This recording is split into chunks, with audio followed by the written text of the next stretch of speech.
Hello Acceleration Nation, it is Lara Motor here, and today I'm going to ride the Yamaha MT-10. If you are new here, why not subscribe to my rides? Click on that subscribe button and ring that bell. And if you're coming back, thank you for coming back. I hope you enjoy this review. I will see you in a bit.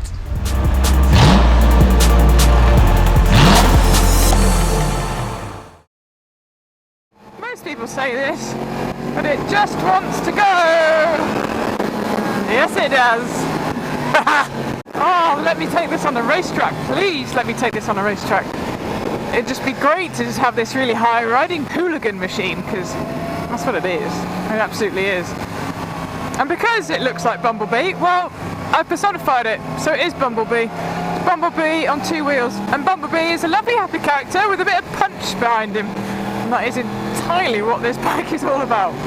And when I say a little bit of punch, the kind of superhero punch that sends enemies through buildings. Yeah, that kind of punch. Fowlers have let me use the bike for a couple of days, and so I thought I'd try and see what Yamaha were on about when they described the MT-10 as having power, torque and agility. Now, I can't help but agree that they've hit those headlines perfectly. So power, it's got 158 brake horsepower, I think it's 110 newton meters of torque at 9 grand, so 2/3 up their rev range. Throttle is so responsive, and it absolutely shifts. It's like sitting on a rocket. And with the lack of fairing, I think this bike will carry on accelerating for far, far longer than you'd be able to hold on, which is a bit of a wake-up call. So the engine I am sat on is a classic Yamaha inline 4 with the Crossplane crank that spat out of the YZF-R1 range back in 2003, I think. So that irregular firing, basically avoiding those pistons being static at the same time, gives it that trademark Yamaha noise and gives you a nice, smooth, linear response. Well developed engine, not quite as sophisticated as what you get with the higher end R1s.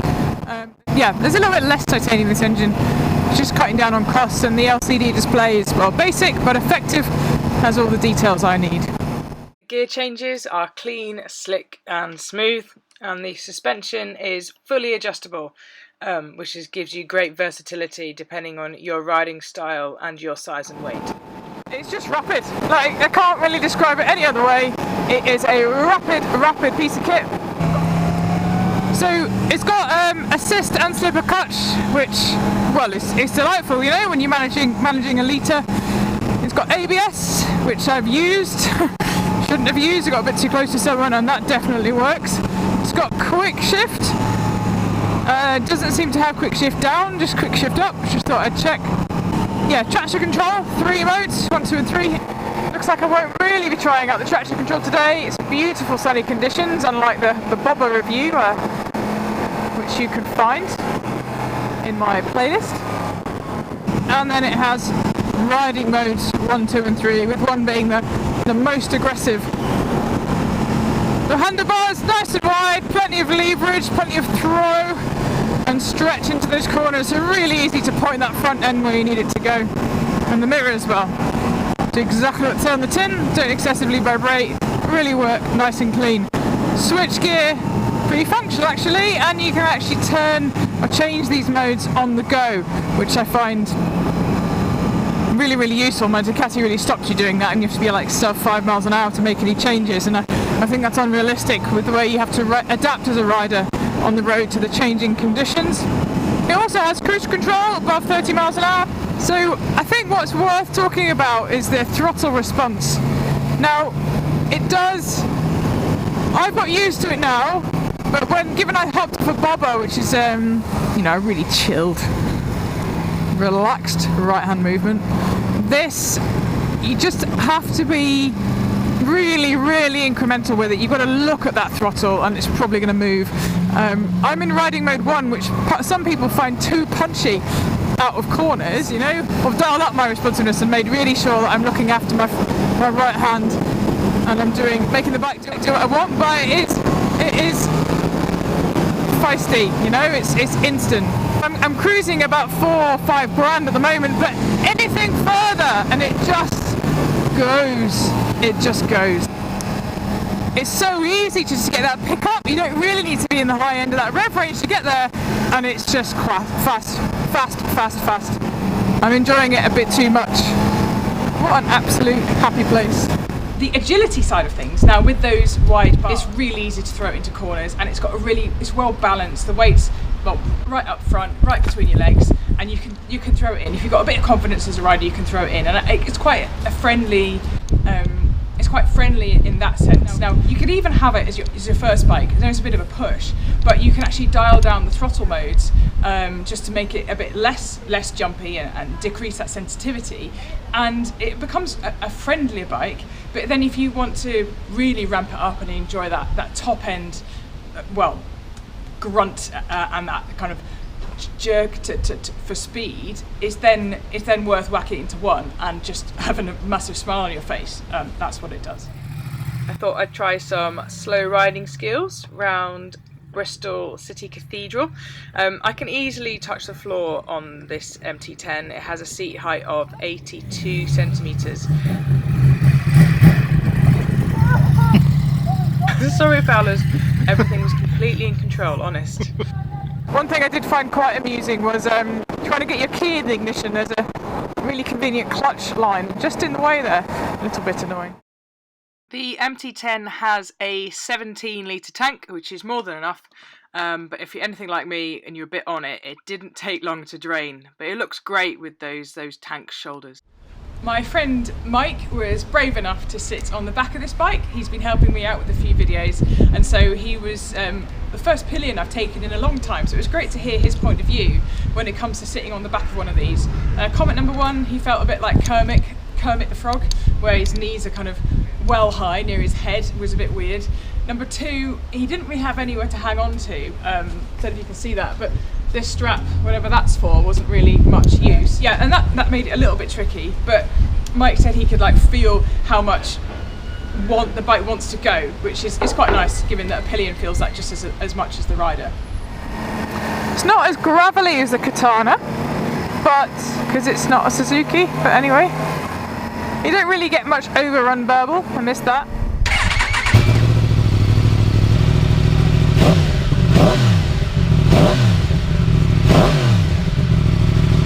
The noise of the bike, the titanium Akrapovič system that you kind of slip on the end cap here, it gives it a deeper noise. I don't think the noise of this bike is really going to blow your mind, but it's smooth and it's deep and rumbly, and I think that's all you need for a bike. And this bike actually comes in a variety of colours, or more commonly known as white, black and blue. But in Yamaha terms, this is Ice Fluo, which is the kind of off-white grey with the bright neon orange wheels. There's also black, so it's really kind of a really kind of dark and gloomy bike. It has really nice presence. I quite like the black, but my favourite is Yamaha blue. They blued up the wheels. You can buy loads of blue anodizing for little details, and I think it looks at its best in that colour configuration.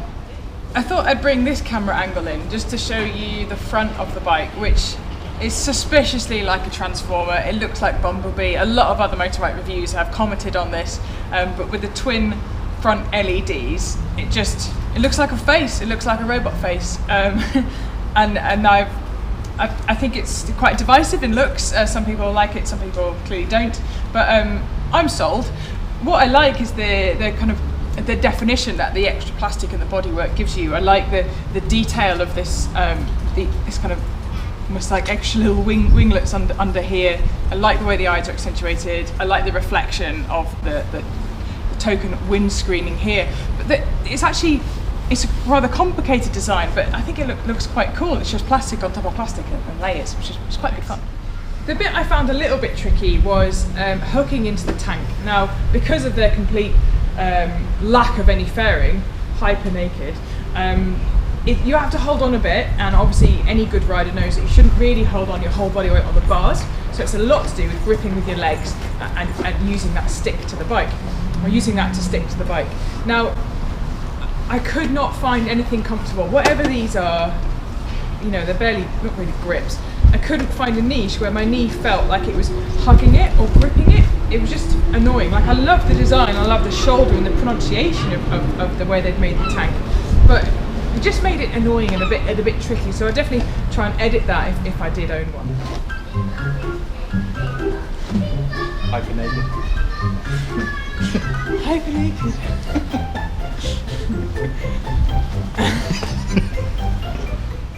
I'm not that good at wheelies, but I spent a little bit of time with the front wheel in the air because it just drives. You get to about 6-7 grand and it just launches, absolutely launches, and you just can't help but smile and get very carried away with how quickly you exited that corner and get ready for the next one. And because you've got those nice wide bars, you just throw it in and you know, get a cheeky leg out there, maybe feel like a supermoto hero, even though I can't slide the back at all. But it's just, that's what I really enjoyed about it. It's instead of the kind of hunched over racer style that you're going to get with a more traditional R1, you can actually have a great laugh on something that's arguably more comfortable, more kind of commuter friendly, and then when you want to go for it, it can't wait to do it with you. It really can't. And that's why I've really enjoyed the MT-10, because it has that uber power, throwability, and it doesn't look too bad either. That is the end of the review. Thank you so much for watching. If you are new here, why don't you consider being a subscriber? Yeah, I did say that. Just subscribe to my ride, click on that subscribe button and ring that bell. And if you're coming back, well, I really appreciate you continuing to watch my videos. Why not give this a share, and we'll see where it takes us. Thank you very much.